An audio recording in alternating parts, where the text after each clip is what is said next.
5 facts about the anterior cruciate ligament of the knee.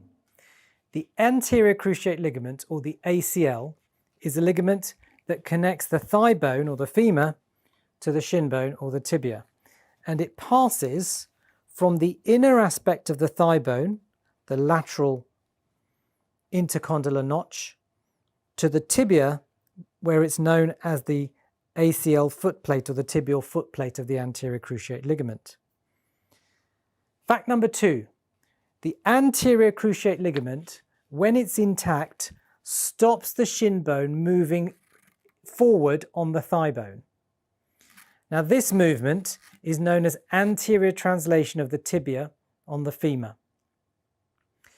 Fact number 3, the cruciate ligament is usually injured from a non-contact twisting injury with the foot planted in the ground.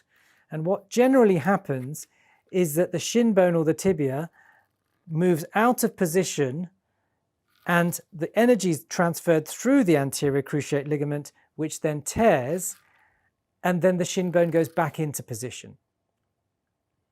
Fact number 4, once the cruciate ligament is injured, the resulting looseness in the knee has several ways it can show.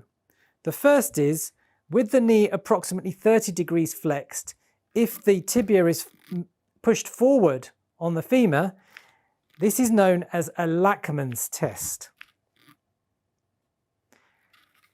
If the tibia is 90 degrees flexed and it pushes forwards on the femur, this is known as an anterior draw test.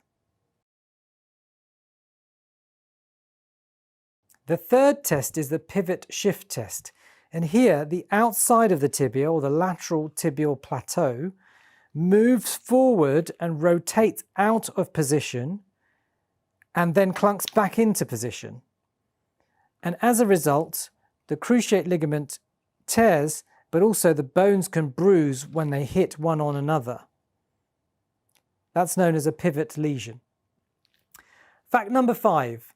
In general, particularly in adults, the anterior cruciate ligament, once torn, does not heal particularly well.